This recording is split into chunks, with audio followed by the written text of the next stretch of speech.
Hello everyone, అందరికీ good morning. ఇక్కడ నా మార్నింగ్ రొటీన్ మీ అందరితో షేర్ చేస్తున్నాను.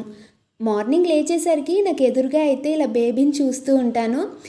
బెడ్రూమ్లో నేను ఎక్కువగా టైం స్పెండ్ చేస్తాను కదా. బెడ్రూమ్లో రెండు వైపులా అయితే బేబీ పోస్టర్స్ అయితే పెట్టాము. ఇప్పుడున్న జనరేషన్లో ఇలా పెడుతున్నారో లేదో తెలియదు, కానీ మా అక్క వాళ్ళు అండ్ అలాగే నేను చాలామందిని చూశాను ప్రెగ్నెంట్తో ఉన్నప్పుడు. వాళ్ళు ఎక్కువగా టైం ఎక్కడ స్పెండ్ చేస్తారో ఆ ఏరియాలో బేబీ పోస్టర్స్ పెడతారు. ఎక్కువగా ఆ బేబీస్ని చూస్తే సేమ్ అలానే క్యూట్గా లావుగా ఉన్న బేబీస్ పుడతారని అంటారు. అది ఎంతవరకు నిజమో తెలియదు, బట్ అలా బేబీస్ అంటే మార్నింగ్ లేచేసరికి ఆ పోస్టర్ చూస్తే ఒక మంచి ఫీలింగ్ అయితే ఉంటుంది నాకు. ఇలా బేబీ పోస్టర్స్ ఇంట్లో ఉంటే ఆటోమేటిక్గా తెలియకుండానే ఇంట్లో ఎవరో చిన్నపిల్లలు ఉన్నారేమో అన్న చిన్న ఫీలింగ్ అయితే ఉంటుంది కదా. ఇంకా నేను మార్నింగ్ లేచిన తర్వాత బెడ్ మొత్తం నీట్గా సర్దేసి అండ్ అలాగే దుప్పట్లు కూడా బాగా మడత పెట్టేస్తాను. ఈ మధ్య ఐ మాస్క్ ఎక్కువగా యూస్ చేస్తున్నాను. అంటే మంత్స్ పెరిగే కొద్దీ చాలా ఇబ్బంది అయిపోతుంది పడుకోవడానికి. నిద్ర అనేది అసలు రావట్లేదు.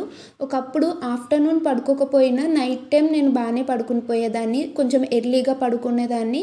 బట్ ఇప్పుడు ఎంత ఎర్లీగా పడుకున్నా ఆఫ్టర్నూన్ పడుకోకపోయినా నేను నైట్ మొత్తంలో ఒక 3 అవర్స్ మాత్రమే పడుకుంటున్నాను. అలా పడుకుంటే మాత్రం చాలా కష్టం.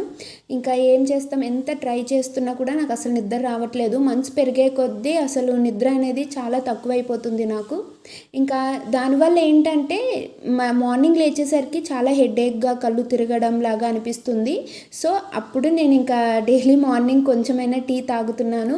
నేనే చాలా వీడియోస్లో చెప్పాను టీ తాగకూడదు అని. బట్ ఇప్పుడు నాకు 9th మంత్ వచ్చేసింది కదా, ఇంకా టీ తాగకపోతే ఇంకా నిద్ర ఒకటి లేదు కదా. నిద్ర లేకపోవడం, ఆ టీ కూడా తాగకపోవడం, ఇంకా మొత్తం తలంతా నొప్పి వచ్చేసి చాలా నీరసం అయిపోతున్నాను. కొంచెం టీ తాగితే నాకు కూడా హెడేక్ తగ్గుతుంది. మా అమ్మ వాళ్ళు చెప్పారు, ఎవరు చెప్పారు టీ తాగకూడదు అని. బట్ ఇప్పుడు ఎవరు తాగట్లేదు, కానీ అప్పట్లో మాత్రం ప్రెగ్నెంట్ అయిన తర్వాత ఇవి తినాలి అవి తినకూడదు అలాంటివి ఏమీ లేవు, అన్నీ తినేవారు. టీ కూడా కంపల్సరీగా తాగేవారంటే డైలీ 2 టైమ్స్ అలా. సో మా అమ్మ అయితే నేను టీ మానేస్తే చెప్పింది, ఇప్పుడు టీ కొంచెం కొంచెం అలవాటు చేసుకో. నీకు నార్మల్ డెలివరీ ఒకవేళ చేయాల్సి వస్తే ఆ టైంలో పెయిన్స్ వచ్చినప్పుడు టీ తాగితే నీకు కూడా రిలాక్స్గా ఉంటుంది. పెయిన్స్ అంటే బేబీ బయటకు వచ్చే ఛాన్సెస్ ఎక్కువగా ఉంటాయి. టీ తాగాలి కొంచెం. ఇప్పుడైతే ఎవరు తాగట్లేదు, కానీ మేమైతే అప్పట్లో నార్మల్ డెలివరీ పెయిన్స్ వచ్చేటప్పుడు టీ మాత్రమే తాగేవాళ్ళం అని చెప్పింది. సో అప్పటి నుంచి అయితే ఇంకా డైలీ మార్నింగ్ కొంచెమైనా టీ తాగుతున్నాను. దానివల్ల కొంచెం నాకు మైండ్ రిలాక్స్గా అనిపిస్తుంది. డైలీ మార్నింగ్ టీ తాగేటప్పుడు కొద్దిసేపు నేను బేబీతో టైం స్పెండ్ చేస్తాను.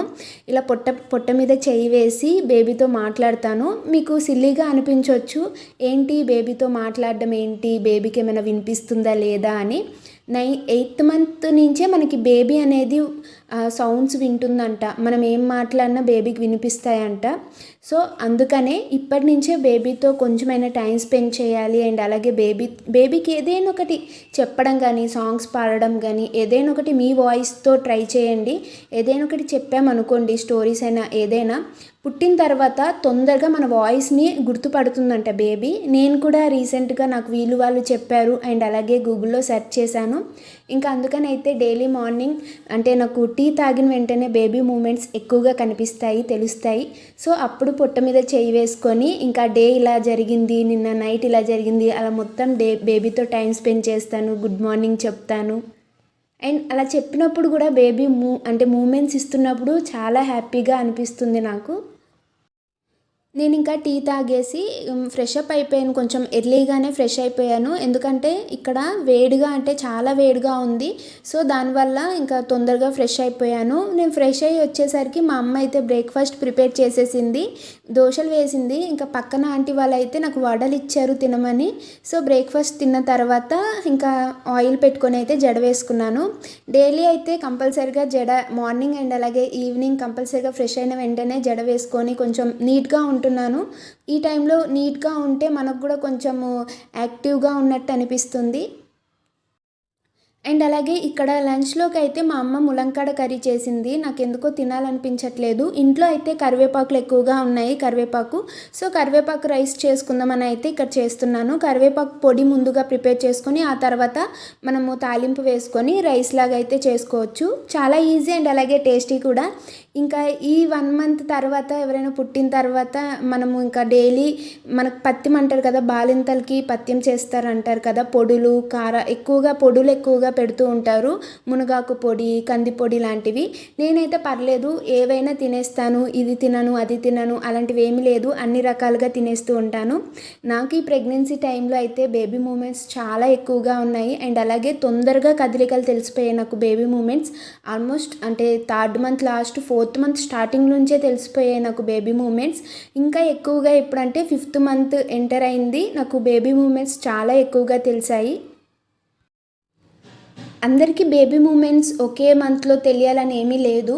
కొంతమందికి 6th మంత్ 7th మంత్ వచ్చినంత వరకు కూడా తెలియదు. కొంతమందికి అయితే 4th మంత్లోనే తెలిసిపోతుంది.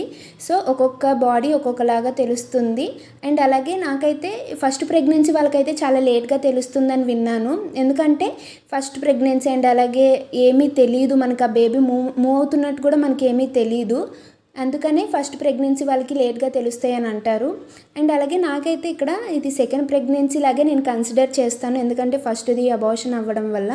ఫస్ట్ది ఏంటంటే ఆల్మోస్ట్ 6th మంత్ వచ్చేసింది. ఆ టైంకి కూడా నాకు బేబీ మూమెంట్స్ తెలిసిపోయాయి ఆ టైంకి.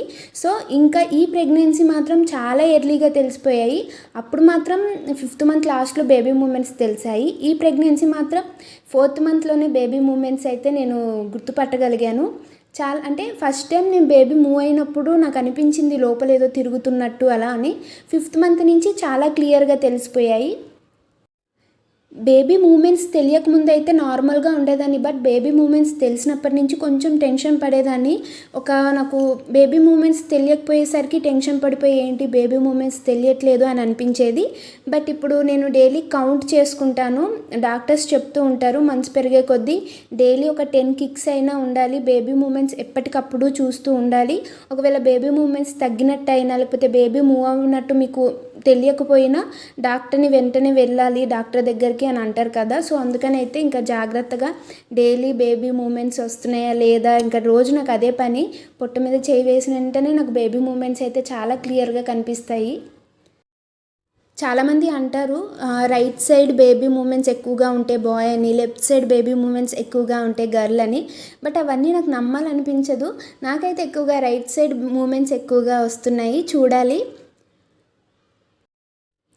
ఇక్కడ నేను కరివేపాకు ముందుగా పొడి చేసుకున్న తర్వాత మళ్ళీ అదే కళాయిలో ఆయిల్ వేసుకొని తాలింపు దినుసులన్నీ వేసుకున్నాను. ఇంకా కొంచెం పచ్చిమిరపకాయలు, కొంచెం ఇంగువ యాడ్ చేసుకున్నాను. ఇలా బాగా మిక్స్ చేసిన తర్వాత కరివేపాకు పొడి ఉంది కదా, సో కరివేపాకు పొడి అనేది వేస్తున్నాను. మనం నార్మల్గా అన్నం తినేటప్పుడైనా ఈ తాలింపు లేకుండా కరివేపాకు పొడి వేసుకొని తిన్నా కూడా టేస్ట్ బాగుంటుంది. నేను ఇక్కడ కరివేపాకు రైస్ చేస్తున్నాను కాబట్టి కొంచెం తాలింపు వేసుకొని చేస్తే టేస్ట్ బాగుంటుంది. ఇంగువ ఇవన్నీ వేసాను కదా. మనకి ఒక్కోసారి బేబీ మూమెంట్స్ అనేటివి తెలీదు. అలాంటప్పుడు ఏంటంటే ఏవైనా కూల్గా ఏదైనా తాగడం కానీ, లేకపోతే టీ తాగడం, స్వీట్ ఏదైనా తినడం, వాకింగ్ చేయడం లాంటివి చేస్తే బేబీ మూమెంట్స్ తెలుస్తాయంట. అండ్ అలాగే మనకి డైలీ నైట్ అయినా మార్నింగ్ అయినా పడుకునేటప్పుడు పొట్ట మీద కోకోనట్ ఆయిల్తో మసాజ్ చేసుకొని హాట్ వాటర్తో స్నానం చేస్తే బేబీ మూమెంట్స్ ఎక్కువగా తెలుస్తాయని మా అమ్మమ్మ అండ్ అలాగే మా పిన్ని వాళ్ళందరూ చెప్పారు. అండ్ అలాగే మనం పడుకునేటప్పుడు కూడా కాళ్ళు ఎక్కువగా నొప్పులు వస్తూ ఉంటాయి కదా, కాళ్ళు పీకడం లాంటివి. అలాంటప్పుడు కూడా కోకోనట్ ఆయిల్ నైట్ టైం రాసుకొని పడుకుంటే మనకు కూడా కొంచెం కాళ్ళు నొప్పులు అవి ఏమి ఉండవంట. మనం డైలీ కోకోనట్ ఆయిల్ అయినా మాయిశ్చరైజర్ అయినా పొట్ట మీద రాయడం వల్ల బేబీ మూమెంట్స్ తెలుస్తాయి. అండ్ ఇంకోటి ఏంటంటే స్ట్రెచ్ మార్క్స్ రావు. మనం ఇప్పటి నుంచి కొంచెం జాగ్రత్తగా కేర్ తీసుకుంటే సరిపోతుంది. ఎక్కువగా కోకోనట్ ఆయిల్ రాయడం వల్ల మనకి మూమెంట్స్ తెలుస్తాయి. అండ్ అలాగే మాయిశ్చరైజర్ లాగా పనిచేస్తుంది కాబట్టి స్ట్రెచ్ మార్క్స్ రాకుండా ఉంటుంది. అంటే ఆల్మోస్ట్ కంపల్సరీగా స్ట్రెచ్ మార్క్స్ వస్తాయి, మరీ అంత ఎక్కువగా కాదు, లైట్గా వస్తాయి అంతే.